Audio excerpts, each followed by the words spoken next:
This episode of GameQuest is brought to you by Smokey Mountain Organics, East Tennessee's most trusted health and wellness store focusing on natural products and organic remedies to a variety of ailments. Visit one of the 4 locations located in Gallenberg, Pigeon Forge, Sevierville, and the newest location in Knoxville, 8018 Kingston Pike, across the street from the Trader Joe. Smokey Mountain Organics features the best brands in CBD products, bath and body care items, organic teas, and have the largest selection of plant therapy essential oils in Tennessee, plus many, many more items. And when you go into one of the 4 in-store locations, mention VolQuest, and you're going to get 15% off your total purchase price. Again, big thanks to Smokey Mountain Organics. And your GameQuest Georgia edition starts now.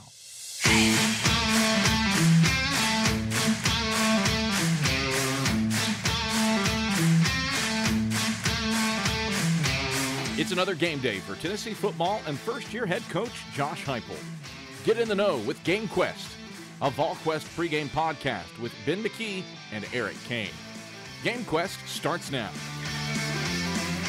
Welcome into GameQuest and happy game day, everybody. Tennessee, a homecoming bounce against the top-ranked Bulldogs of Georgia. It just feels weird saying that. Usually homecoming is against the South Alabamas, against the Bowling Greens. But no, this year it is against number 1 Georgia, but still a lot of excitement coming into this ball game.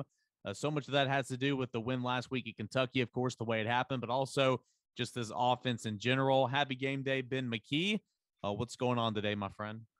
Happy game day, my friend. Don't have many more of these. I know. 3 more in the regular season, and then we'll get a 4th in a bowl game with a bowl game. So very thankful for our game day podcast these days as the season dwindles down. I think that's the thing I hate most about college football is that it's my favorite sport, but it's only here for like 3 months. Yeah.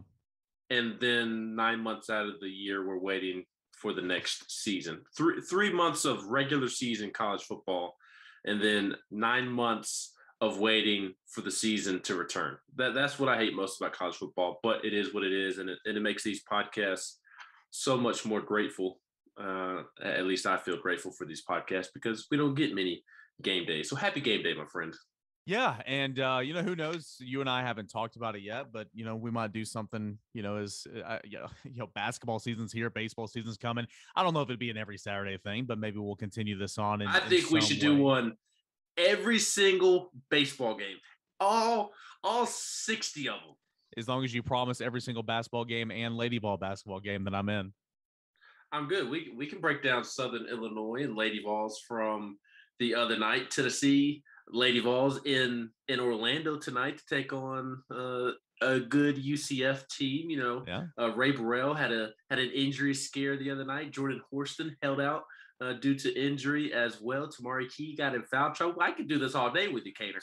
Suarez didn't play. I mean, Lady Vols were down 4 starters in the second half. Marta Suarez is out for the year. Yes. That's a good nugget there. So we'll see how the Lady Vols bounce back from avoiding disaster the other night. I had to go over to Ball Calls, Calhoun's on the River, to get a little pregame hit with Coach Rodney Gardner, and I was having dinner there, and I was watching it on the television there, and so I actually did get a good chunk of the Lady Vols game, so I could technically do one on that, but no, baseball anytime. But we'll do something. We'll figure something out as this continues on. But it has been fun, and thank you guys so much for listening. Hey, the numbers for this podcast, I know it's just a weekly podcast, and there's a lot of hype for game day. They have been fantastic. More than I could have ever possibly imagined when we came up with this idea over the summer. So thank all of you guys for that. Appreciate you starting your game day out here with us, Eric Cain and Ben McKee. All right, dude. Here it is, dude. It's Georgia. Let's start here. This is kind of what I said in yesterday's pick segment. I mean, Tennessee's a 20-point dog. Tennessee is playing at home against the top-ranked team in the country in Georgia. We know about that defense. We'll talk about it. We know that the offense has a lot of talent. But I feel like it's a different feeling coming into this game compared to years past when it's, all right, let's just get this over with. Here comes Alabama. Here comes Florida. Here comes Georgia. I don't think many people are expecting Tennessee to win, but it's not like I just want to close my eyes and watch it go by. It's, hey, let's see what this team can do against Georgia. Let's see what this offense can do against this defense. I feel like it's been more of that talk this week than just, only one more week until we get another win against South Alabama. Yeah, it's a really different vibe this week going into a game against a number one opponent. And I think part of that is that the Alabama game gave folks hope that it won't be a complete beatdown like it has been in years past against these type of teams. But also Tennessee's playing with house money. Georgia has everything to lose in this football game. If Georgia loses today and then goes out and loses to Alabama, it's not going to make the playoffs and loses to Alabama in the SEC championship game. That is, so there's a lot of pressure on Georgia right now, Kane. There's no pressure on Tennessee. Tennessee has already exceeded expectations. It's going to win 7 regular season games after being picked to win 3 or 4 by some folks nationally before the season. 0 people outside of Tennessee were interested in Tennessee football before the season. And now they're going to win 7 games in the regular season. They're going to have a chance at 8 in the bowl game. And they'll probably play in a good bowl game because Tennessee is going to be a very attractive school for a bowl, not only because of the fun style of play on the field, but Tennessee fans are really going to travel well to the upcoming bowl game. So Tennessee is playing with house money, and Tennessee doesn't have anything to lose. And I think there's excitement in that, especially when you look at Javonte Payton, Velus Jones, Cedric Tillman, Hendon Hooker. Those guys can connect for a touchdown at a moment's notice. We saw it against Alabama. We saw it against Kentucky, obviously. We saw the beginning of it against Florida. We saw it against South Carolina, against Missouri. So a lot of excitement, and I think it all has to do with some hope that Tennessee has already installed from the Alabama game, and just the exciting brand of football and not having anything to lose. Yeah, I mean, don't hear me incorrectly here, but you look down the schedule for Georgia: Clemson, Arkansas, Auburn, Kentucky, Florida. You can make the argument that not only is this the toughest matchup, for Georgia, just because of the nature of the beast of the offense, but I mean, Tennessee's playing about as well as some of these teams that I just mentioned right now. I mean, Florida is just quit on Dan Mullen. Florida is toast right now. I'll be interested to see how it finishes off the season. Some very winnable games, but that Florida State game there at the very end, how does Florida respond and finish off this season heading into the offseason? Auburn's been up and down. Bo Nix has been up and down, but it's got some big wins on the year. Arkansas started off hot, lost 3 straight. Now it's gotten back on track. Clemson is a major disappointment this year. My point is, I mean, Tennessee, those are some of the bigger games on Georgia's schedule. This is a huge game for Georgia this year or this season because, though it's a 20-point dog or though it's a 20-point favorite, though it's got the more complete team, though it's got so much depth and better players, it's still a big time mismatch in terms of just trying to slow things. I don't want to say big time mismatch. I beg my pardon. It's a difficult mismatch in terms of trying to replicate and practice what Tennessee does. And that's the big thing. I think the first quarter is going to be huge for this Tennessee football team like it has been all year long. That's why Tennessee is the best first quarter scoring offense in the country. It's because it takes a little while for defenses to adjust to the pace and then kind of start over. Now, I think that learning curve is going to be a little bit shorter for Georgia because they've got a ton of players, because they're well coached, because they're just a really, really good defense. But how much of that do you think is going to play a factor in this? I think, for Tennessee to make things interesting, for Tennessee to make it a ball game, like at Georgia, like at Alabama, you've got to, and of course, Missouri and South Carolina, you've got to jump out quickly. You got to score a couple times in the first quarter. And those are not give me points by any stretch of the imagination, but those are about the best times, the best opportunities to score against superior opponents because, again, they're still just trying to figure some things out.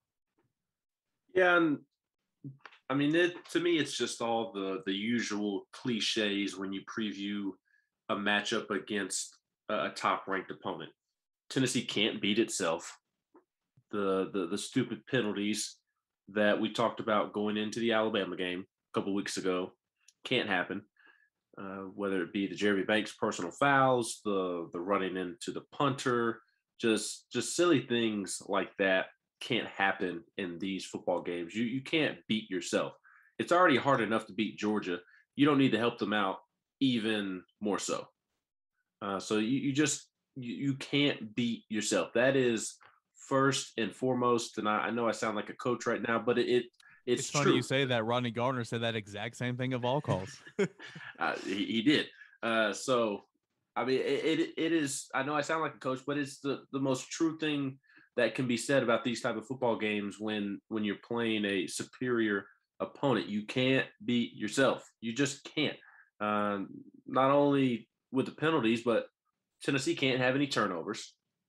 Zero. Absolutely zero. And then defensively, it'll be a tall task, but Tennessee's got to find a way to create turnovers. I mean, they have to win the turnover margin +2, +3 in that regard. So, and I always think of when I think of upset games in SEC football history, you think of quirky plays, and obviously we can't sit here and predict quirky plays, but in upsets they happen. I think back to Ole Miss beating Alabama in Tuscaloosa, and when Chad Kelly was the quarterback, and just a regular 10, 15-yard route, the ball's deflected in the air, and some random person comes running by, catches it, and scores a touchdown. Auburn's luck there a couple of years ago against Georgia and Alabama with the kick six. I mean, so on and so forth. Hey, what happens in every perfect game or no hitter? A great defensive play. Yep, there you go. Sometime or another. So can't beat yourself. Penalties, turnovers, got to force turnovers. And you need the breaks to go your way. You do have to get a little bit lucky, and you bring up a good point of getting off to a start fast. I think that's very or a fast start, I should say. That's very important because you want to instill confidence in the players, in one another, in yourself, but also you want to keep the fans engaged. Neyland Stadium is going to be rocking this afternoon, and you don't want Georgia to come in and take the air out of the stadium quick, fast, and in a hurry. Yeah, you definitely don't want that. A couple of good little nuggets here that I saw. I mean, I'd seen these stats during my research and throughout the week, but our friend Madison Blevins put it all kind of together in one tweet. This is on defense, and I got another one for offense here in a moment. This Georgia defense, we know it's elite. We've talked about it all week long. Allows 3.93 yards per play. Okay, it's allowed 5 touchdowns all year. It's allowed just 31 explosive plays this season. People describe explosive plays in different ways. I know on Stat Broadcast, they describe explosive plays by 15 yards or more. I describe them as 20 yards or more. But regardless, just 31 explosive plays this season, and has forced 42 3 and outs. Of course, that goes on top of the stats anybody can find, 6.6 points per game, a little over a touchdown, but not quite the extra point. And so I've been phrasing it all week long. That leads the nation, second the nation in total defense, in pass defense, and rush defense, only 81 yards given up on the ground per game, only allowing 13 first downs on average per game. I mean, that is really, really good, holding opponents to 31% on third downs. I mean, Ben, this is a defense that we can go up and down the personnel pairings and look at it. They've got players. They play a lot of players. They are incredibly deep. We talk about Tennessee, a little limited in the secondary. They're starting to play a little bit more guys as the season's gone on. No depth whatsoever at linebacker. And then, of course, you've got some depth up front. At least you've created some depth up front with that line. But Georgia's just got so many different guys that play. And of course, it all starts with Jordan Davis in the middle. But this defense, it's the best defense we've seen in quite some time, probably dating back to, 2012 Alabama? Yeah, 2012 Alabama. And it's going to be a challenge, but I do believe Tennessee will have opportunities to do something, because I think Josh Heupel will scheme it up that way. And I think that, again, just the nature of the beast, this offense creates opportunities to find some of those explosive plays. Yeah, and it all starts with Jordan Davis. That's the route I was going to go after you read off all of those statistics about Georgia's defense. It all starts and stops with him. And this stat pretty much summarizes it. When Jordan Davis is off the field, opponents are averaging 4.2 yards per play. 4.2 yards without Jordan Davis per play. 3.1 yards when he's on the field. So he is a yard difference, and makes sense because he is every bit of 6'6", 330 pounds. 340 pounds. He's huge. He does not move like his height and weight describe. I mean, he's just a massive human being, and he is the one that gets everything going for Georgia. Dude, if I can real quick, I did a one-on-one with him at SEC Media Days this summer. Hashtag humble brag, right? And I kid you not, we were it was in the Radio Row. So he is so tall, and you know me, I am not so tall. I literally was like, this doesn't work well for podcasting, but Ben can see me right now on Zoom. I was literally like looking up like this and holding the recorder up like I was, getting something off the shelf. He was one of the biggest human beings literally I've ever seen. And same. Again, that's, for a Tennessee offensive line, it starts with him. I couldn't agree more. For a Tennessee offensive line that struggled to protect your quarterback, Jerome Carvin, Javonte Spraggins, and of course Cooper Mays, it's going to be a difficult challenge to not, corralling him, and it'll take a couple of bodies for him, and that's why Georgia's so good. It opens up so many opportunities for everybody else down the line. Absolutely, and they've allowed 5 defensive touchdowns all year. Just absolutely stupid. 6 touchdowns as a team allowed, but one of those was a pick 6 in garbage time. The defense has only given up 5 touchdowns, and one of those 5 touchdowns was in garbage time against South Carolina when the second team defense was on the field. So the first team Georgia defense has given up 4 touchdowns. 4 touchdowns in 9 games. And I think Eric touched on this at the beginning of the pod. They haven't really played anybody offensively this year. Arkansas has some nice pieces. I really like Arkansas's offense. A strong O-line, a good quarterback with KJ Jefferson. Yeah. They've got some playmakers at receiver and running back. That's an impressive showing for Georgia to shut them out. But Clemson's offense, we've seen that. No. Carolina, Missouri, their offenses are crap. They caught Florida at the perfect time when Florida was playing like absolute garbage. So I'm not trying to take away anything from what Georgia has accomplished this year, but this is the best offense. I think this offense is better right now than Arkansas's offense. I think it's the biggest test to this point for Georgia. And the question that pops up when you go into this football game is, can Tennessee become the first team to score 2 touchdowns against this Georgia defense? Yeah, and I think that's a no-brainer. And maybe we've all been a little bit too confident on that regard just because we've seen this offense all year long. By the way, remind me about that Georgia game because that's going to transition our thoughts into Georgia's offense because I got a really good stat on that. But yeah, it's a defense that's just been playing so well. And again, it's not like I'm saying that if you line up right now, Tennessee would beat all of Clemson, Arkansas, Auburn, Florida. I think Tennessee could beat some of those teams right now. I definitely do. But still, it's been impressive what they get. And I echo your thoughts on Arkansas as well. That is a well put together offensive unit, and shutting them out was very, very impressive. Just before we switch over to offense, I mean, how can Tennessee be successful? I mean, the old cliches. Start with the run game, establish the run, open things up over the top. I mean, I say that all the time. I get all that. I got news for you. Tennessee ain't running the football today.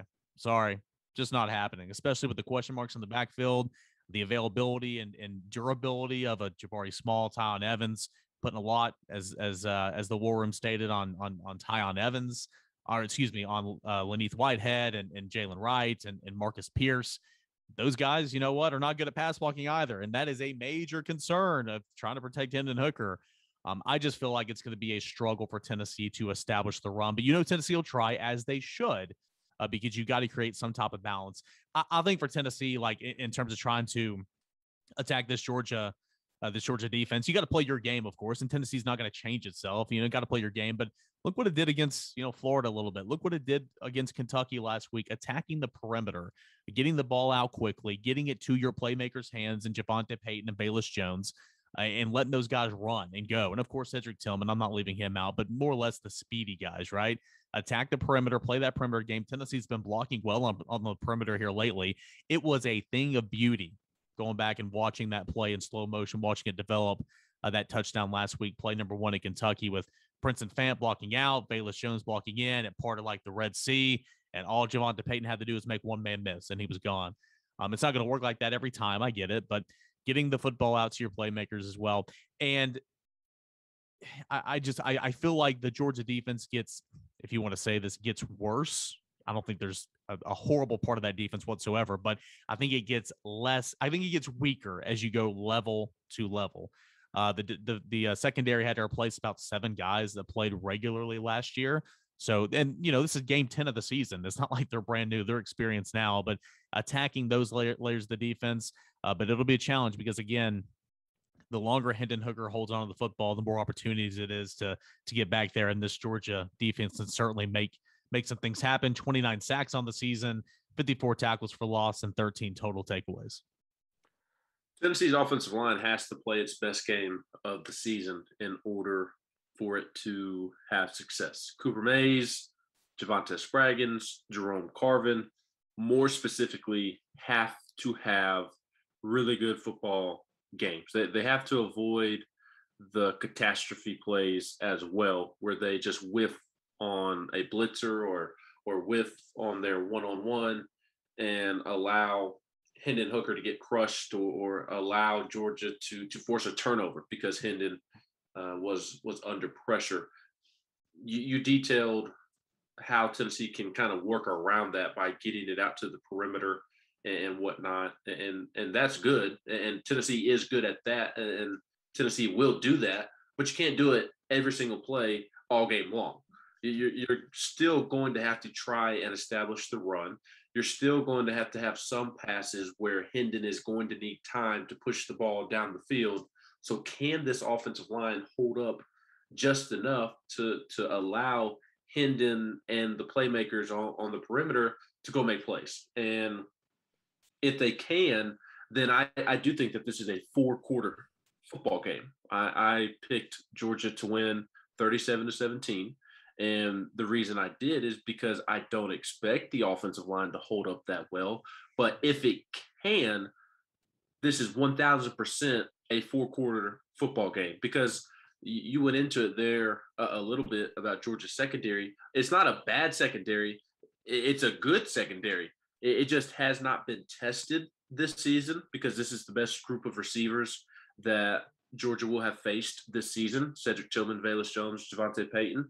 Not only has it not been tested, but it's just not what the front seven is. And I know you kind of struggle to find the way to transition to describe what the secondary is. I feel you, because it's the weakest part of the defense, but it's not weak.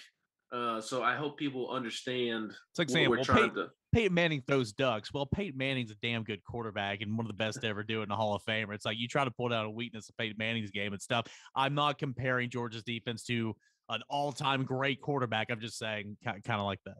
Yeah, I'm sure people can understand what we're trying to describe when it comes to Georgia's secondary, because you have Darion Kendrick, one of the starting corners who transferred in from Clemson. He's having a really nice season. Lewis Klein, a free safety for Georgia, has all SEC potential, is having a good season. But they go out and they get Tyke Smith from West Virginia, and he comes in and he tears his ACL. That was their starting nickel.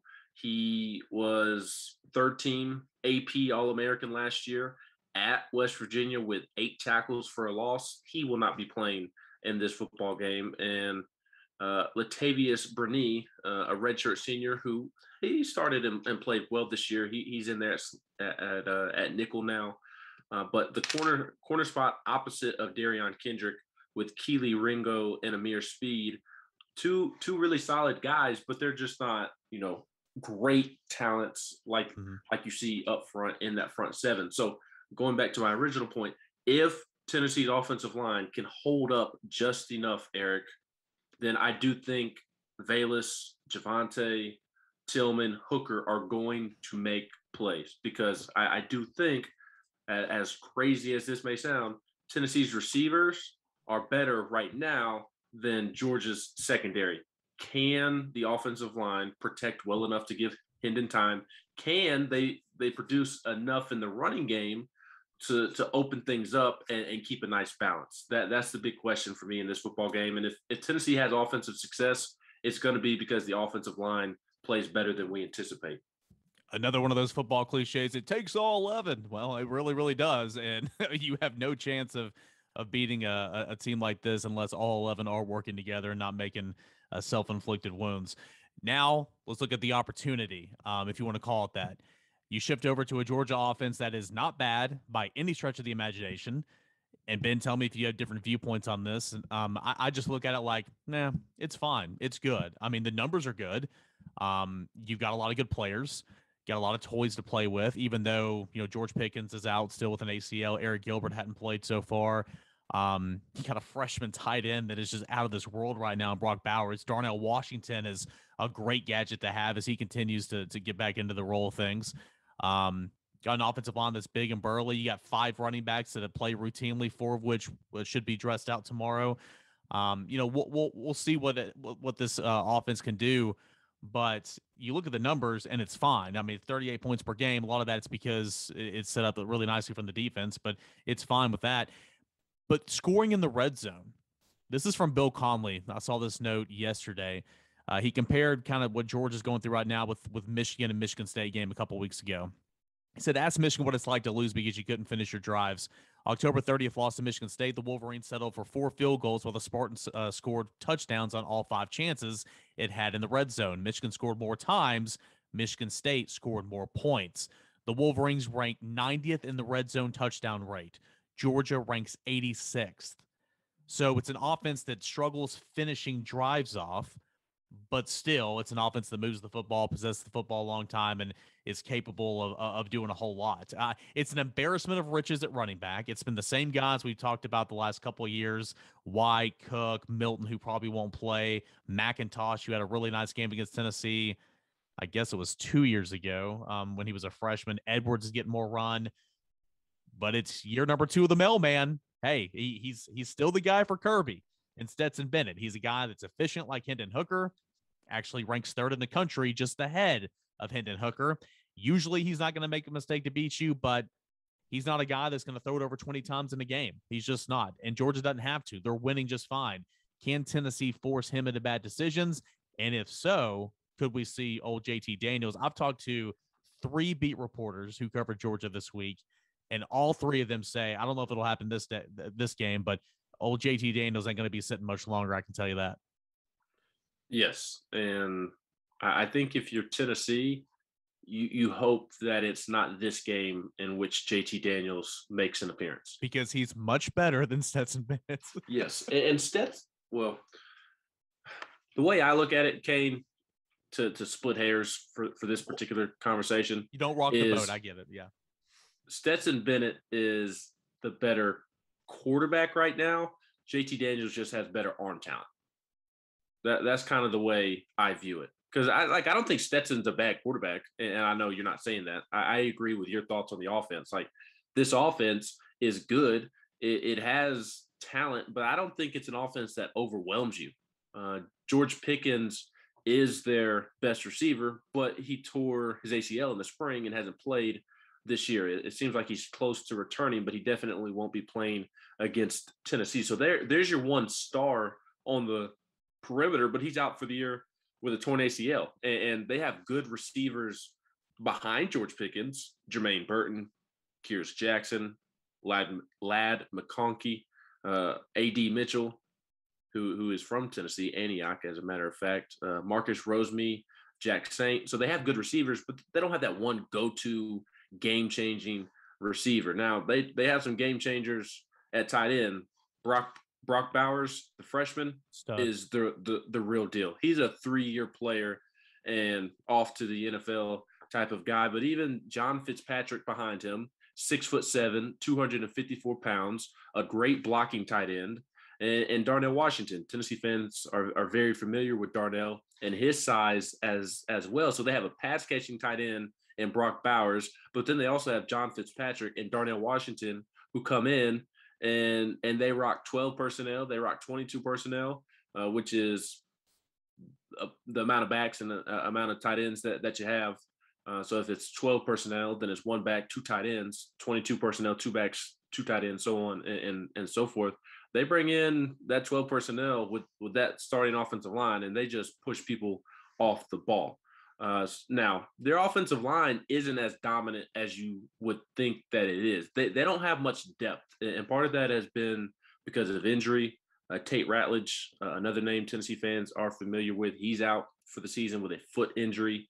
Jamari Sawyer, he did not play against Missouri. He's their starting left tackle and their best offensive lineman. And Kirby tried to make it seem like he was 50-50 this week, but it sounds like what's coming out of Georgia is that he will not play. So Georgia will be without its offensive line. And redshirt freshman Broderick Jones, another name Tennessee fans are familiar with. He started last week in his place and then played pretty well. So it's not like they're putting a scrub in at left tackle, but you're going from a senior to a redshirt freshman. So that is a big drop off in my opinion. And it's a good Georgia offensive line, Cain, but it's kind of been the starting five, and you better hope they stay healthy. And again, they're good, but they're not going to dominate you. So I'll be curious to see if a Tennessee defense that has produced a lot of tackles for a loss this season, and the Kentucky game was the first game in which they really didn't do so outside of the sacks. They had just 3, and they were all sacks. They didn't have any TFLs in the running game, which was more surprising to me. I'll be curious to see if Tennessee can create some plays in the backfield. Yeah, should be interesting. In this Tennessee defense, we talked about it on post game pods, on chats, and on podcasts and roundtables and all that. I feel like the last couple of games is the Tennessee defense we expected this year, and that's kind of sour because it was overachieving and times playing very well, right? It's just when you don't have any players, and what I mean by that is you lack some talent, but you also just lack players, bodies, right? And you're playing 101, 92, and 99 plays in each of the last 3 games. This is the definition of wear and tear, and you're kind of just seeing what it is here at the end of the season. And in that regard, it's very unfortunate that your next opponent's the number 1 team in the country, right? So I'm intrigued to see how this defense responds. It was not a good game against Kentucky. Do I think Will Levis will play like that ever again? I do not. Do I think that Kentucky's offense, will score 40 points many more times? I mean, obviously this year's almost over, but I just... They will this weekend. Vanderbilt, right? Yeah. Will Levis will have a better game than he did against Tennessee, and they will score more points. So I stand corrected. Maybe this weekend. And we know that Kentucky's good at the line of scrimmage. We know Kentucky's got some good backs and everything. I didn't see Tennessee's defense getting just straight bullied for 4 quarters.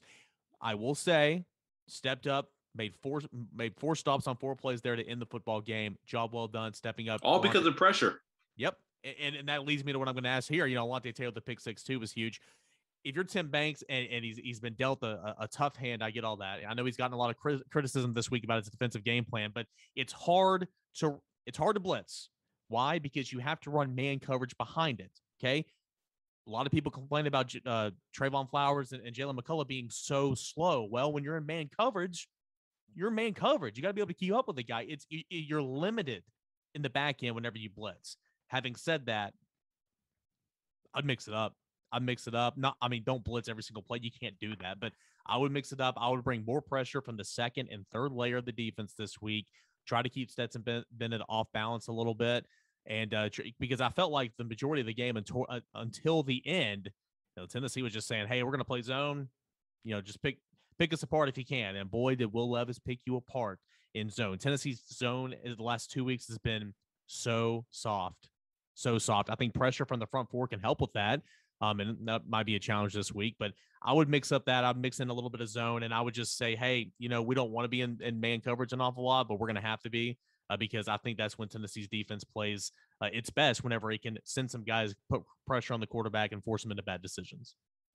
Yeah, I feel bad for the conundrum that Tim Banks is in. I mean, even during the Kentucky game, I know Tennessee was able to generate pressure in the 4th quarter, and that was the difference in the football game, but you can't do it every single play because good teams, good coaching staffs, good players like you're facing this weekend will figure it out and adjust to the blitzes and the pressure. And you don't trust your secondary if you're Tim Banks. So you want to put more in coverage to help your secondary. You want to drop more in coverage, but you also, when you do drop in coverage, you can't get home on a 3 or 4 man pass rush.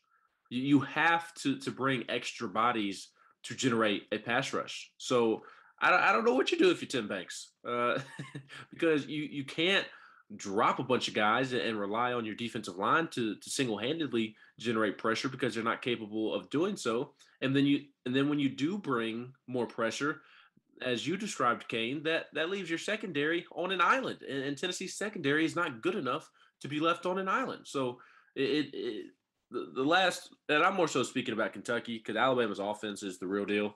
Mm-hmm. But against Kentucky, I mean, that was the defense I expected to see coming into the season. And it's really unfortunate when you look at this game against Georgia that Tennessee's defense isn't better because, again, I don't think Georgia's offense is great. I think they're good. If you have a good defense, you can keep Georgia's offense in check. They don't have receivers that scare you. They don't have tight ends that scare you. They don't have an offensive line that just takes your soul and just completely destroys you on the ball for 60 minutes. They don't have I don't think Stetson Bennett's a championship level quarterback. And even the running backs, they have good running backs. They absolutely do. You mentioned their stable of backs earlier: Zamir White, James Cook, Kendall Milton, Kenny McIntosh. They're all really good backs, but they're not the backs that we've become used to at Georgia. Yeah. Nick Chubb, Todd Gurley, Sony Michel, guys like that. They're not that. So it's really unfortunate that this Tennessee defense isn't better, Kane, because I think a good defense could certainly stifle this offense. And how nice would it be for this Tennessee offense to have time bought for them while they figure things out against that Georgia defense? It's really unfortunate that going into the game on paper, it doesn't look like Tennessee's defense is going to be able to help out the offense that much unless it can find a way to come up with those quirky turnovers, quirky plays that we talked about off the top. Yeah, to go back to something you said a moment ago about how and the Tennessee defense is the last game against Kentucky is what you thought it was going to be all year long. Thank God. Thank God it wasn't, right? Because, that was just bad. It was demoralizing. It was hard to watch. It was bad. And, again, I think it speaks to this defensive staff for getting, again, as much as it has out of this unit. Guys, you got Aaron Beasley playing linebacker, for goodness sakes. And he made some serious progress, but in my opinion, it's all been gone the last 2 weeks.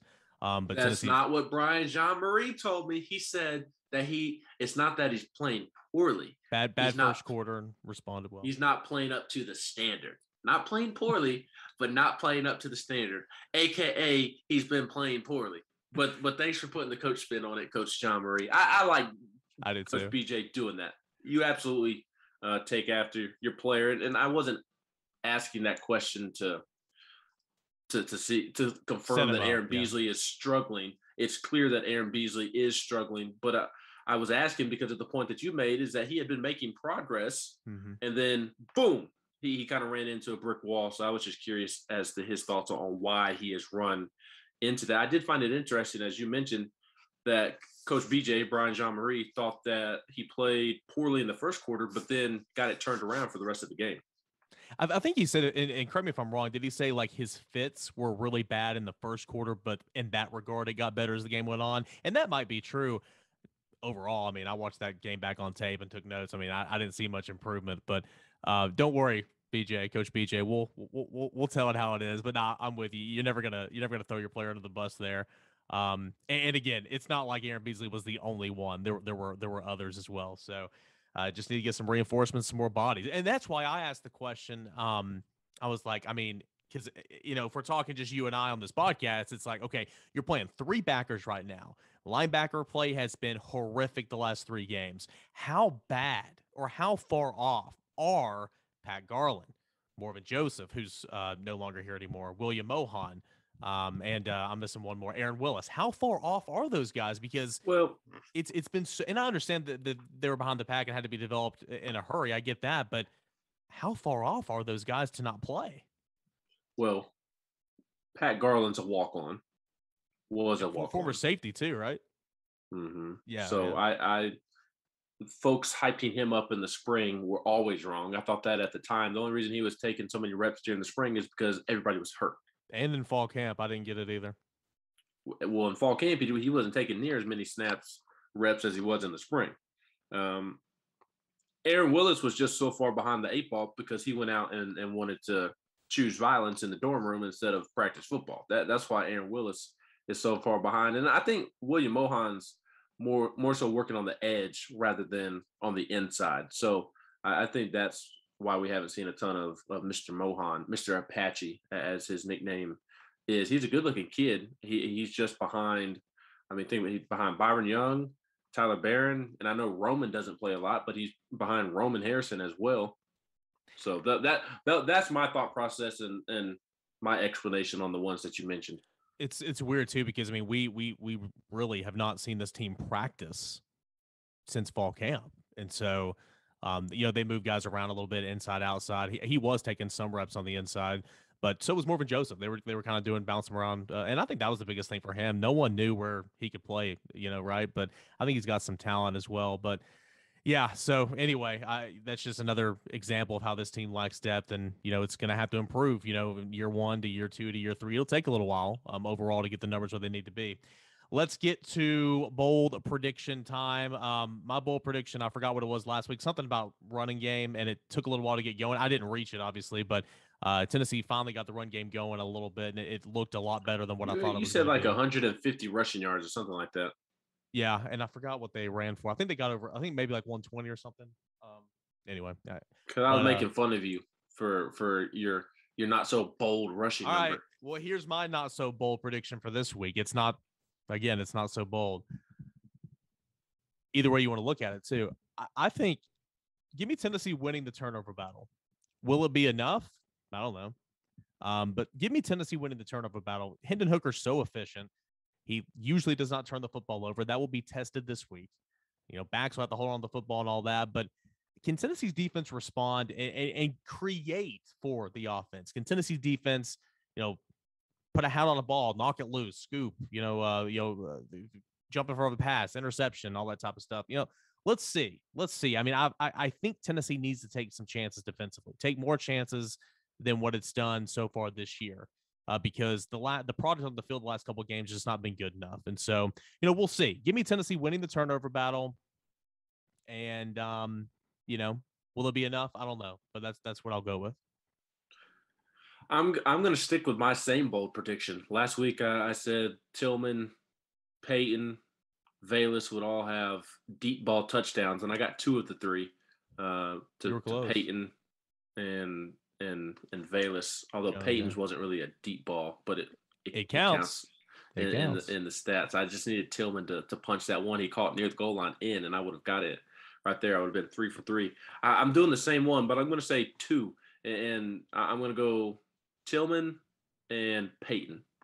I think hit on deep balls for a touchdown this week, and Tennessee becomes the first offense to score 2 touchdowns against Georgia because of Cedric Tillman and Javonte Payton deep balls. Real quick, we're about to call quits here. What did you think about Cody Burns' comments and saying, I know you and Swain have been high on Cedric Tillman, as everyone else should be. His turnaround's been really, really good. And I think that he deserves a lot of praise. But Cody Burns is saying, I truly believe he's one of the best wide receivers in this league.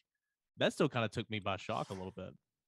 Yeah, and I had a tweet on Saturday night. I don't know if you saw it, but after the touchdown that he had, after his deep ball catch, the 2 that he made back-to-back, I tweeted that it's time to start talking about Cedric Tillman as one of the best receivers in the SEC. So I felt a little good about myself when Cody Burns came out and said that.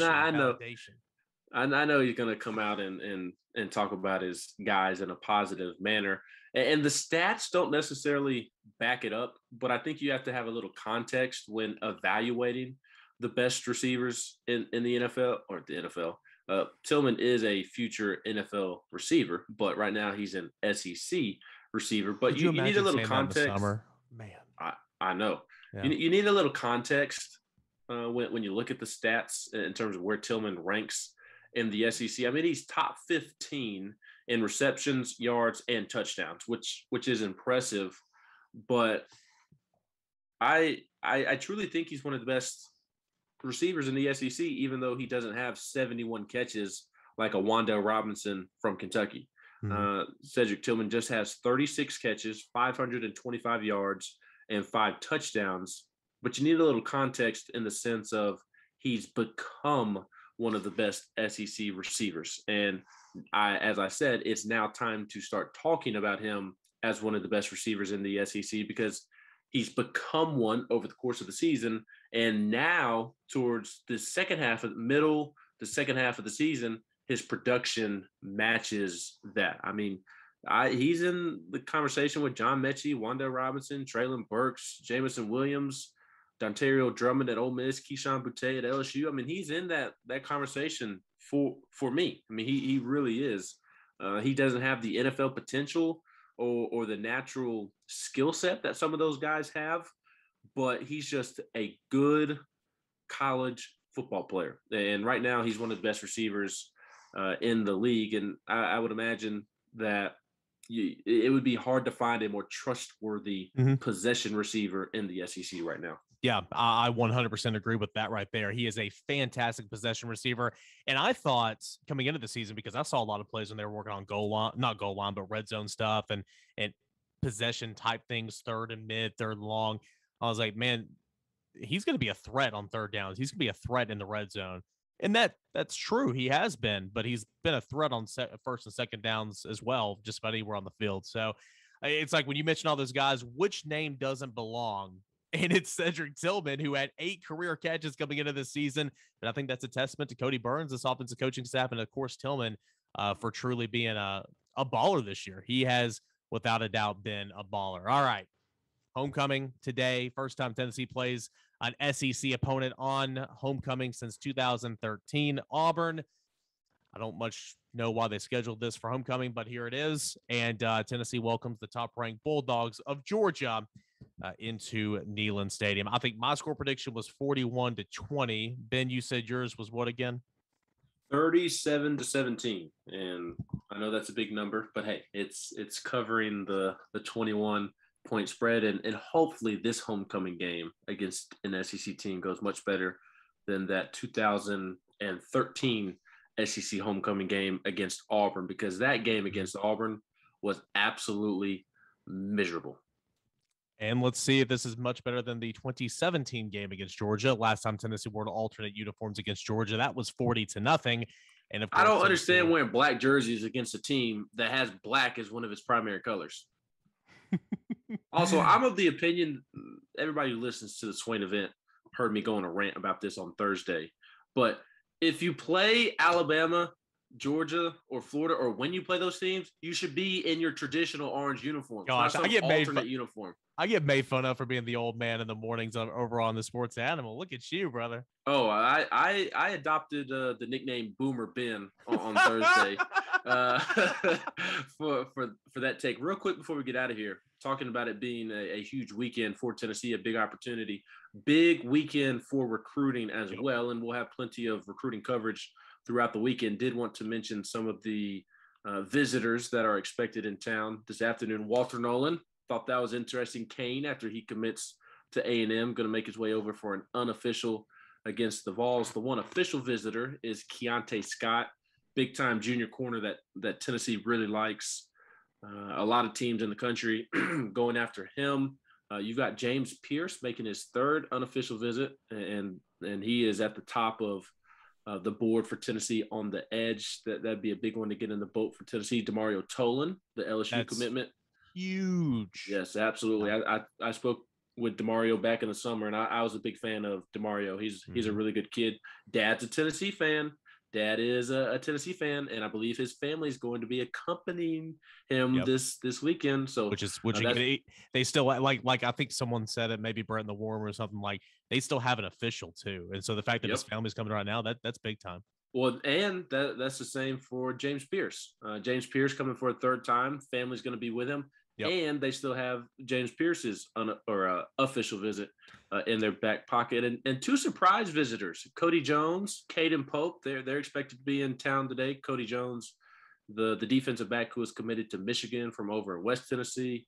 Seems like Tennessee is trending well there. And then how about Caden Pope? That's the real surprise for me, even more so than Walter, just because Tennessee struggled to gain traction in that one. The receiver from Savannah, Tennessee, the cousin of Latrell Bumpus, I wonder how much it's been Tennessee maybe not pushing that cart a ton, or how much it's been Caden not really listening. So those are the main ones that stick out. And maybe I should have led off with Justin Williams, the running back from West Virginia, or that is committed to West Virginia, that is from Georgia. Tennessee really likes him and would like to get him in the boat as a bigger back. One official visitor, that would be Kiante Scott. Okay, so that's a lot of unofficials being here, but he is the one official. And I think I was talking about James Pierce, not Demario Tolan. He took an official in the summer, so I was talking about James Pierce when I said the family comment. But nonetheless, like Ben said, big time recruiting weekend, and let's play my favorite game. Will Walter Nolan and or James Pierce pick up the phone when I call them on Sunday? Because they don't like to talk to me on the phone. I have to drive out to Powell to talk to Walter Nolan, and he's always great in person. Doesn't like to talk to me on the phone. So, no, Walter will be sleeping when you call around lunchtime tomorrow. Yes. And I will talk to his lovely mother, and she's always so nice. I never talked to Walter, so we will see. And James Pierce, who knows? Maybe. Dude, I struck gold that time. I was like, you know what? I've tried calling James Pierce. Texting him, hitting him up. We've texted a little bit. I've tried calling him like 4 or 5 times. I'm just going to randomly call him this night at 8 o'clock. Got him. And I talked to him. He was not having it, not wanting to talk. He's just a guy that don't want, and that's fine. I mean, everyone's different. He's just over the recruiting process, and that's okay. Yeah, I get that. But we will see. All right. So plenty of coverage coming up at VolQuest.com all weekend long. Of course, our normal game day stuff as the day goes on. The cheat sheet will be later, 2-minute drill. All of our post-game coverage has been said. We'll have recruiting notes all weekend long. And this GameQuest is brought to you by Smokey Mountain Organics, East Tennessee's most trusted health and wellness store, focusing on natural products and organic remedies to a variety of ailments. Visit one of the 4 locations in Gatlinburg, Pigeon Forge, Sevierville, and the newest location in Knoxville, 8018 Kingston Pike, across from the Trader Joe. Mention VolQuest and the in-store locations, and you're going to get 15% off your total purchase price. Enjoy game day, everybody. Tennessee takes on top-ranked Georgia today at 3:30. Stay dialed in. Game thread all game long. Post-game coverage for Ben McKee. I am Eric Kane. This has been your GameQuest Georgia edition. You've been listening to GameQuest, a VolQuest pregame podcast with Ben McKee and Eric Kane. Stay dialed in to VolQuest.com for complete game day coverage. This has been GameQuest, a VolQuest production.